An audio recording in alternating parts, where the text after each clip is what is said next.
नमस्कार, आप देख रहे हैं लाइव टाइम्स टीवी। आपके साथ मैं हूं वर्षा। मेरा स्ट्रीम प्रसाद दे रहे हैं वीडियो जर्नलिस्ट अजय भाटिया जी। आप लोगों के बीच में हाजिर हैं लाइव तस्वीरें लेकर और चुनाव की चर्चा पर आपसे बातचीत करेंगे। हमारे बीच जनता से हम लोग सवाल पूछ रहे हैं रोजाना।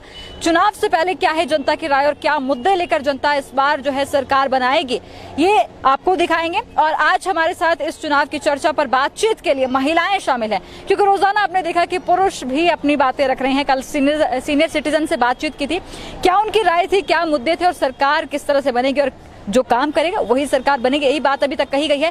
लेकिन आज महिलाओं की राय जानेंगे चुनावों से पहले क्या है। तो आज पार्क में बैठी कुछ महिलाएं हमें मिल गई थी जिनसे हम राय जानेंगे। तो सबसे पहले मैं आपका स्वागत करूंगी तीनों का लाइव टाइम्स टीवी में। लाइव टाइम टीवी का बहुत बहुत धन्यवाद। तो सबसे पहले आप अपना नाम बताएं। मैम सुमन शर्मा, सिरमौर से हूँ। ठीक है मैम। विधानसभा चुनाव आने वाले हैं और आप लोगों के जो मत हैं वो काफी कीमती होते हैं। आप लोग सरकार बनाते हैं, क्या लगता है आपको इस बार हिमाचल प्रदेश में और क्या मुद्दे हैं चुनाव से पहले महिलाओं के? देखिए मैम, सबसे पहले तो आपको बताना चाहेंगे कि चाहे वो बीजेपी है, चाहे वो कांग्रेस है, चाहे आम आदमी पार्टी है, कोई भी है, देखिए ना तो हमें कोई कुछ देगा, हमें मेहनत खुद करनी पड़ेगी। ठीक है, जब इलेक्शन आते हैं तो सब हाथ जोड़ के आ जाते हैं, लेकिन जब इलेक्शन हो जाएंगे खत्म तो उसके बाद आम जनता को तो बहुत कम नेता है जो देखेंगे और उनसे मिलेंगे कि आपकी समस्या क्या है, आपकी समस्या ऐसा नहीं। और हमारे सिरमौर के और पछाड़ के इतने बुरे हाल है कि आप इस समय हमारी पछाड़ में जाए तो रोडों के इतने बुरे हाल है कि मतलब आप सोच नहीं सकते हो। टू व्हीलर वाला तो रोड से चल ही नहीं सकता है, गाड़ी वालों के भी इतने बुरे हाल हो जाते हैं, गाड़ियां खत्म हो चुकी है। तो सोचो आप, जब गाड़ी वाले के हाल है तो टू व्हीलर वालों के कितने बुरे हाल होते हैं। मतलब रोडों की जो बड़ा मुद्दा है आपके यहाँ पर क्षेत्र में वो रोड का है। इसके अलावा क्या लगता है आपको एक महिला होने के नाते? मैम देखो, महंगाई देखो आप, महंगाई बहुत ज्यादा है। ठीक है मैम, तो हम यही कहेंगे कि सरकार कोई भी आए वो सभी का ध्यान रखे, गरीब का भी अमीर का, सबको एक साथ लेके चले और जो प्रॉब्लम है, जो भी समस्या है उसको देखे। एक हम तो ये नहीं कहते कि सरकार घर घर जा सकती है किसी के, लेकिन किसी को तो पूछ सकती है कि आपकी क्या समस्या है, किसी तरह तो आगे मतलब जनता तक अपनी बात पहुंचा दे ताकि जनता भी उन तक बात पहुंचाए। तो हम धन्यवाद करते हैं आज कि आपने हमें बोलने का मौका दिया। तो हम यही कहेंगे कि चाहे वो कोई भी हो, ठीक है, वो सबको साथ लेके चले, हमारे जो पछाड़ के बुरे हाल है। तो इसलिए हम तो ये चाहते हैं वो विधायक कोई भी हो। इस समय हमारी जो एमएलए है रीना कश्यप जी है। ठीक है जी, अब ऐसा है ना जी मैम, ये तो बड़े नेता लोग हैं, ये तो ऊपर उड़ के भी चले जाएंगे। अब हम तो गरीब आदमी, हमें तो सड़कों से ही जाना पड़ेगा। ठीक है जी। तो अभी हमारे जयराम ठाकुर जी आए थे, तो वो पोंटा से चले, शिमला के लिए चले। ठीक है जी, तो वो वाया आया, अब किस पोंटा से चले नाहन होते हुए, वाया वो जो है कुम्हारटी होते हुए सीधा सोलन को निकल गए। तो हम चाहते थे कि वो सराहां से जो है डिलमन, नैना, टिक्कर, नारग और आपके देवथल होते हुए कालाघाट, ओजघाट से अगर वो आते तब उनको पता चलता कि लोग कितनी समस्या में इस टाइम। रोडों की इतनी बुरी, गड्ढे हैं, रोड नहीं कहते उसको, गड्ढे हैं, वो बुरे हाल है। धन्यवाद। पहले मैम अपना नाम बताएं, उसके बाद जो है आप आगे अपनी बात करें। तो क्या मुद्दा रहेगा आप ये भी हमें जरूर बताएं। मेरा नाम रितु सैजल है और मैं सोलन से ही हूँ। ये रोड की जो बात है ये सिरमौर में ही नहीं है, ये अभी सोलन में भी आप देख लो, कहीं पे भी देख लो आप, सोलन में गड्ढे, यहाँ पे मेन मार्केट में इतने गड्ढे होते हैं। जब इलेक्शन आते हैं तो जितने गड्ढे होते हैं वो थोड़ा थोड़ा ये करते हैं बस, ताकि इलेक्शन के टाइम पे कोई बोल दे कि ठीक है, मतलब ये सरकार ने काम किया है, अब ठीक है, सड़कें साफ कर दिए, ठीक कर दिए। पानी दे रहे हैं, पानी कितनी तंगी होती है, पानी देते हैं। तो अभी इलेक्शन आ रहे हैं तो पानी प्रॉपर आ रहा है, कोई दिक्कत नहीं है। जैसे ही इलेक्शन खत्म होंगे पानी के लिए भटकना पड़ेगा दर दर, हम फोन करते रहते हैं, पानी नहीं आ रहा, पानी नहीं आ रहा। और दूसरी बात ये है कि बीजेपी बोलती है कि महिलाओं को 1000 रुपए पर मंथ देंगे। ठीक है, और कांग्रेस 1000 रुपए दे रही है, और कांग्रेस बोल रही है कि 1300 रुपए दे रहे हैं। ठीक है, दे रही है। ठीक है, नहीं फ्री नहीं चाहिए। अभी देखो, हम महिला जो है, हम लोग पढ़े लिखे हैं, हम लोग नहीं, सभी पढ़े लिखे हैं। अब बहुत कम ऐसे हैं जो पढ़े लिखे नहीं है, सब जो है अपनी मेहनत से काम कर सकते हैं। अब देखो महंगाई इतनी बढ़ गई है, सरकार ने कहा है कि अब जो 12,000 रुपए या 11,500-12,000 रुपए जो सैलरी परमानेंट है ही है। लेकिन कहीं पे भी आप चलो, महंगाई तो बढ़ती जा रही है दिन पर दिन, लेकिन कहीं पे भी आप चले जाओ 8,000, 9,000, 10,000, इसके ऊपर कोई दे ही नहीं रहा और इसके ऊपर कोई बात तक नहीं करता है। लेकिन ये तो हमें फ्री दे देंगे, बाद में कौन भरवाएगा? चलिए मैम, आपसे भी बात करते हैं, इनका भी एक मुद्दा है, चलिए इनसे भी बातचीत करें। मैम सबसे पहले अपना नाम बताएं और उसके बाद अपना मुद्दा बताएं। मैम मेरा नाम नवेता ठाकुर है और मैं रामपुर बुशहर से हूँ। मैं बस यही कहना चाहती हूँ कि महंगाई बहुत ज़्यादा बढ़ गई है, बहुत ही ज़्यादा। किसे चाहिए फ्री की चीज़ें, किसे चाहिए? हम नहीं चाहते हमें कोई फ्री दे, हम ले सकते हैं, लेकिन जो हमारे पास है एटलीस्ट उससे तो महंगा मत करो। हमारे पास चीजें लिमिटेड है। हाँ जी, हाँ जी। अब घर में अगर हम हाउसवाइफ की बात करें तो उनको घर चलाना बहुत मुश्किल हो गया है। अब कोई हर किसी के घर से जॉब नहीं करते हैं, घर पे चलाते हैं, ठीक है। हमारी जो फार्मर्स है अब उन्हें हर टाइम को सोचना पड़ता है। हमारे जो फार्मर्स है वो 1 साल का अपना पूरा ध्यान रखते हैं, सेबों से आता है, ठीक है। बट इन्होंने इतना महंगा कर दिया है कि उनको अपना घर चलाना मुश्किल हो गया है, ठीक है। महंगा, इन्होंने सिलेंडर महंगा कर दिया, इन्होंने किराया कर दिया। अभी इन्होंने सरकारी बस में महिलाओं के लिए कम कर दिया है, लेकिन जो बाकी पुरुष है वो कहाँ जाएंगे? अब मेन तो पुरुष ही जाते हैं, ड्यूटी जाना है, पुरुषों ने जाना, महिलाएं तो घर पे ही रहती है, महिला बहुत कम जाती है। सरकार ये भी मतलब इनकी चालाकी है, ये भी इनकी चालाकी है कि मतलब लेडीजों के लिए किराया कम किया है, जबकि काम पुरुषों का है। उन्होंने काम पर उन्होंने डेली ड्यूटी पे उन्होंने जाना है, वापस उन्होंने कोई भी काम बाहर का करना है वो पुरुषों ने करना है, लेडीजों ने नहीं करना। वो कभी कभार बाहर जाएंगी तो उनको काम कर। बात ये कि वो कांग्रेस है, बीजेपी है, आम आदमी है, सब चोर है। हमें मेहनत करनी पड़ेगी तभी हम कमाएंगे, फिर तभी हम रात को खाएंगे। बाकी ये सब चोर है। इतना बढ़ा दिया है, अब इन्होंने हमें बस में कम कर दिया ना, अब इन्होंने वही चीज हमारी जीएसटी पे निकाल दी। अब हमें हर चीज महंगी मिल रही है, इसका क्या फायदा हमें? इसमें ना तो गरीब कोई सो सकते, जनरल कैटेगरी खत्म हो चुकी है बिल्कुल। मुझे नहीं लगता हमें यहाँ पे कई बार हमारे को समस्या होती है, हम किसी को अपने विधायक को कॉल करते हैं या किसी को, ये आम जनता के तो फोन ही नहीं उठाते हैं। अभी मैं आपको मतलब स्क्रीनशॉट दिखा सकती हूँ, जो आज तक उन्होंने हमारे से संपर्क करने की कोशिश नहीं की कि मैम आप क्यों कॉल कर रहे थे। इनको प्रधान के फोन जाएंगे, प्रधान के फोन जाएंगे या किसी भी नेता के जाएंगे तो एकदम उठाएंगे, क्योंकि पता है कुछ जरूरी काम होगा। अब हम तो आम जनता है, क्या जरूरत है हमारी? आ जाएंगे कल को 2022 में, हाथ जोड़ के मैडम ध्यान रखना। होते हैं इनको तभी योजनाएं काम आती है, इनको तभी योजनाएं चलानी, क्यों? बाकी टाइम कहाँ जाते हैं? हमारे वोट तो ऐसे ही देख रहे हैं हमारी महिलाएं कितने सशक्त हैं और क्या मुद्दे लेकर हमारी महिलाएं आज आप लोगों के बीच में आई हैं। इसके बाद एक सवाल मेरा ये रहेगा, क्या लगता है आपको, हिमाचल प्रदेश में हमेशा 2 पार्टियां देखने को मिली हैं, कांग्रेस और भाजपा, लेकिन इस बार जो है तीसरा विकल्प आम आदमी पार्टी भी सामने आई है, जो हिमाचल में सरकार, जी बिल्कुल, देवभूमि क्षत्रिय संगठन भी है, जी बिल्कुल, तो वो भी पार्टी है, लेकिन अभी वो इतना फील्ड पर काम करते हुए नजर नहीं आ रही। लेकिन 3 बड़ी पार्टियां यहाँ पर सामने आ रही हैं और अगर बात करें तो आम आदमी पार्टी भी दावा कर रही है कि 68 विधानसभा क्षेत्रों में अपने उम्मीदवार निकाल कर जो वो जीतेंगे। तो क्या आपको लगता है कौन सी सरकार बनेगी? तो यही चाहते हैं जो भी सरकार आए वो काम करे, वो बीजेपी हो, कांग्रेस हो, आम आदमी पार्टी हो, कोई भी हो, काम करे, सबके लिए करे, ठीक है। घर घर जाके तो कोई किसी को नहीं दे पाएगा, ना आम आदमी पार्टी दे पाएगी, ना कांग्रेस, ना बीजेपी, लेकिन काम सबके लिए करे। हम ऐसा चाहते हैं, गरीबों का भी ध्यान रखा जाए, अमीरों का भी ध्यान रखा जाए, जो सड़क से चल रहे हैं उनका भी ध्यान रखा जाए, जो हेलीकॉप्टर से चल रहे हैं उनका भी ध्यान रखा जाए, सभी का ध्यान रखा जाए मैम, ठीक है जी। बात की मतलब कौन क्या करेगा, तीनों में से कोई भी पार्टी आ जाए, हाल यही रहने हैं। स्टार्टिंग में जैसे ही अभी इलेक्शन आएंगे, वादे बहुत बड़े बड़े होंगे, ये होगा वो होगा, जैसे ही इलेक्शन खत्म सब कुछ वो पहचानने से भी इनकार कर देंगे, हमारे को इग्नोर ऐसे करेंगे जैसे जानते ही नहीं है। और जब वोट मांगने आते हैं फिर ऐसे कि वो हमारे ही परिवार के जैसे हमारे मतलब रिश्तेदार हमारे से मिलने आए हैं, बड़े आओ भगत सब कुछ ठीक है जी, आप कैसे हो, ये वो, लेकिन जैसे ही इलेक्शन खत्म और वैसे ही इग्नोर करके बोलेंगे ठीक है कौन है, मतलब ही नहीं, कोई किसी से कोई मतलब नहीं।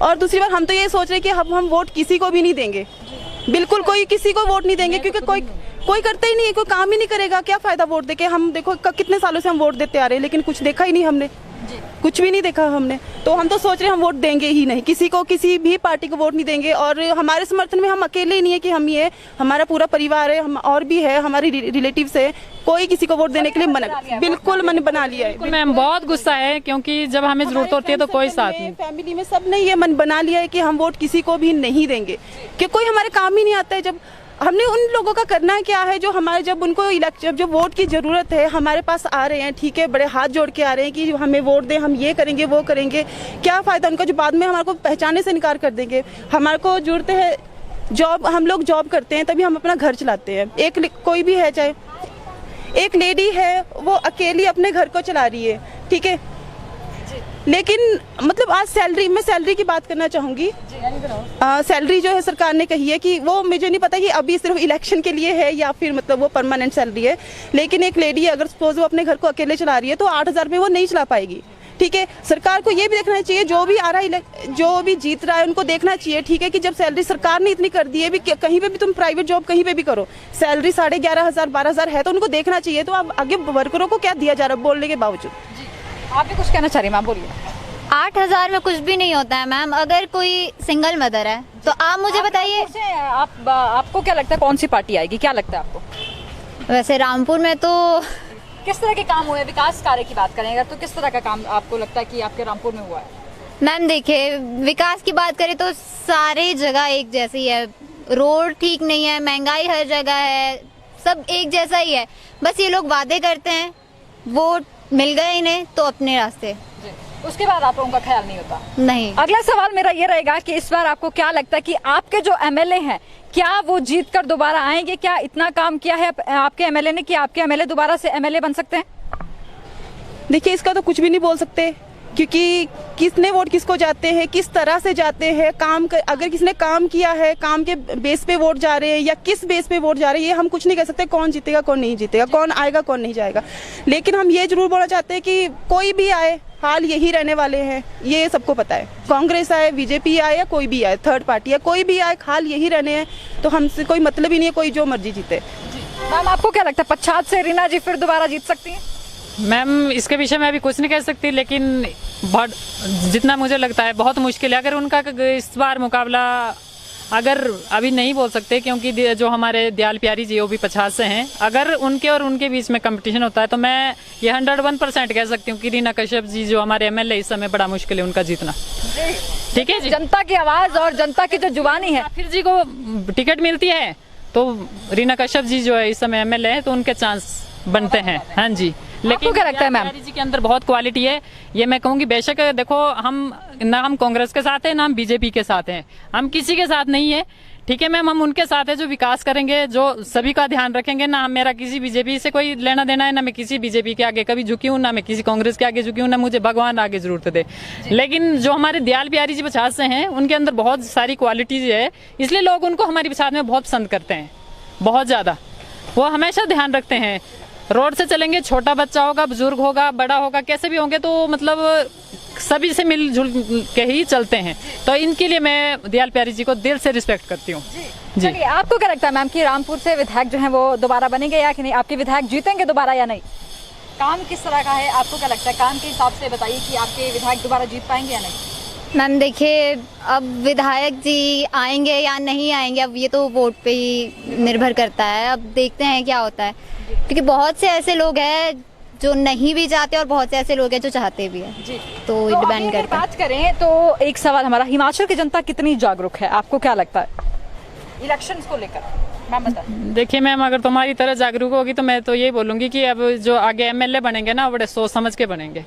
अगर बेवकूफ बनेंगे, अगर जनता बेवकूफ बनी कि जो भी आगे आ रहा है उसको मारा डाल दो और एमएलए बना दो या पीएम बना दो, सीएम बना दो, देखो सोच समझ के ही जो है आगे। मैं जनता को बोलती हूँ जागरूक हुई है, ताकि आपको भी आगे समस्या ना आए किसी के लिए। ठीक है जी, हमारा जो नेता होना चाहिए जी, ऐसा होना चाहिए जो सभी का ध्यान रखे। ठीक है जी, हर चीज का ध्यान रखे। तो हम यही नहीं चाहते हमें कोई कुछ भी फ्री दे, बस जो चीजें हमारे पास इन्होंने अभी योजनाएं चलाई है, हमारे पास जो 1 सिलेंडर 2 सिलेंडर अभी घर पे मौजूद है, बस कम से कम उसका तो हमें उसे तो महंगा मत करो। हमें नहीं चाहिए आपके फ्री 3 सिलेंडर जो आप हमें दे रहे हो, हमें नहीं चाहिए वो। मतलब स्कीम्स कोई भी आपको नहीं चाहिए, लेकिन जो महंगाई है वो नियंत्रित होनी चाहिए। हाँ जी बिल्कुल, वो नियंत्रित होनी चाहिए। ये नियंत्रित हो नहीं रही है और भी ज्यादा बढ़ रही है। मुझे लग रहा है अभी जो इन फ्यूचर ये और भी ज्यादा बढ़ जाएगी, जिस तरह के हालात चल रहे हैं अभी। हाँ जी। अभी तक आप लोगों ने लंबे समय तक जो है कांग्रेस और भाजपा का कार्यकाल देखा है, तो क्या लगता है आपको कि दोनों पार्टियों में किसने ज्यादा विकास हिमाचल प्रदेश में किया है, और अभी किस उसी बेसिस पे अगर आप जज करें तो क्या लगता है आपको इन चुनावों में क्या बन सकता है? देखिए, काम तो बीजेपी ने भी किए हैं, हम ये नहीं कहते कि उन्होंने कोई काम ही नहीं किए हैं, किए हैं, काम किए हैं। उन्होंने पछाड़ के लिए अच्छा काम किया है। हम ये नहीं कहते कि उन्होंने कुछ भी नहीं किया, लेकिन कुछ चीजें ऐसी होती है ना मैम कि जिसका ध्यान रखना। रोड है तो उससे तो चलना ही पड़ेगा ना मैम, रोडों के बुरे हाल है। अब रोड बना देते हैं, उसमें थोड़ा सा ऊपर से वो तार चम कर देते हैं मैम, वो थोड़े दिन बाद गड्ढे बन जाते हैं, वही नालियां बन जाती है। फायदा कुछ नहीं है उस रोडों का। ठीक है मैम, तो मतलब हम ये नहीं कहते कि बीजेपी ने काम नहीं किया, काम किए हैं और शायद आगे भी करेंगे। अगर आगे जीतने की उम्मीद होगी तो जो थोड़ा समय बचा है, हो सकता है इसमें कुछ और विकास करेंगे। ठीक है मैम। हमारे बीच में थोड़े से यंग जनरेशन दिख रही है, कैमरा फेस करने से थोड़ा सा डर रहे हैं। अगर आप आएंगे तो हमें लगता है कि हमारी जनता को जागरूक युवा के बारे में जानकारी मिलेगी। प्लीज आए, शर्माए नहीं प्लीज, आप थोड़ा सा डरिए मत, क्योंकि आपसे कुछ ज्यादा हम नहीं तीखे सवाल नहीं पूछेंगे। सबसे पहले आप अपना नाम बताइए। मेरा नाम सुनिधि ठाकुर है। जी सुनिधि जी, आप पढ़ती हैं? हाँ जी। कॉलेज में? मैं ग्रेजुएट हैं। तो थोड़ा सा हम चुनाव की चर्चा पर बात कर रहे हैं और आप युवा हैं, अभी तक हमने महिलाओं से बात की, तो आप एक सशक्त युवा हैं, पढ़ रही हैं, और क्या लगता है आपको इन चुनावों में क्या मुद्दे हैं अगर स्टूडेंट्स की बात करें तो? सबसे पहले तो चुनावों के मुद्दों के बारे में तो क्या ही बोल सकते हैं हम। आपको क्या लगता है कि आम जनता के क्या मुद्दे हैं जो सरकार को सबसे पहले हल करने चाहिए, जो अभी समस्याएं बनी हुई है? सबसे पहले तो हमारे रोडों की समस्या है, जो जैसे हमारे गांव है, हमारे गांव के जो एरियाज है वहाँ पे बिल्कुल भी डेवलपमेंट नहीं है। किससे हैं आप ये भी हम रामपुर बुशहर से हैं और ननखरी का जो हमारा रोड है वो टिक्कर रोड है, उसकी हालत बहुत ही ज़्यादा बुरी है। उस पर ना कोई नेता वो कर रहा है ना कुछ, बस उसमें आम जनता ही पिस रही है। आम जनता पिस रही है। और क्या लगता है आपको कि इस बार जो है कांग्रेस, भाजपा और आम आदमी पार्टी, 3 पार्टियां जो है हिमाचल प्रदेश में इलेक्शन लड़ने, चौथी पार्टी भी है लेकिन 3 पार्टियां जो भी बड़ी दिख रही हैं, तो क्या लगता है आपको कि कौन सी पार्टी सत्ता में आ सकती है? जी हमारे वहाँ पे तो कांग्रेस आई है, लेकिन अब रोड की हालत देख के तो मुझे तो नहीं लगता कि अगर मैं वोट दूंगी, मैं तो बिल्कुल भी उसको कांग्रेस को वोट देना पसंद नहीं करूंगी, क्योंकि बिल्कुल भी जब काम ही नहीं होगा तो हम वोट क्यों दे। तो अब मैं देखूंगी कि कौन अब आम आदमी पार्टी और बीजेपी में कौन आगे आता है, तो उन दोनों में से मैं देखूंगी फिर किसका। चलिए, बहुत अच्छी बात है। और देखा अभी आपने लाइफ टाइम्स टीवी पर जो आपको चुनाव की चर्चा दिखा रहे हैं, प्रदेश के हर जिला और कोने से, आपकी गली से, आपके हर जगह से जो है आपको ये चुनाव पर चर्चा दिखाई जा रही है। जनता की राय और जनता के मुद्दे किस तरह के हैं ये आपको चुनाव की चर्चा में दिखा रहे हैं। आज हमारे साथ सशक्त महिलाएं जो थी, इन्होंने अपनी राय रखी। और यहाँ पर अगर बात करें तो महंगाई जो है एक बड़ा मुद्दा बनी हुई है, सड़कों की हालत इतनी खस्ता है कि सारी जनता परेशान है। अभी देखा आपने कि किस तरह से महिलाओं ने कहा है कि यदि काम नहीं होगा तो वोट बिल्कुल नहीं मिलेंगे। तो ये इनकी राय है और इसी तरह से आपको रोजाना मिलवाएंगे लोगों से, उनकी राय से, और क्या सोचते हैं चुनावों से पहले लोग, कौन से मुद्दे हल होने चाहिए। तो देखते रहिए रोजाना लाइफ टाइम्स टीवी। आपके साथ मैं हूं वर्षा, मेरा स्ट्रीम प्रसाद दिया, वीडियो जर्नलिस्ट अजय भाटिया जी। धन्यवाद।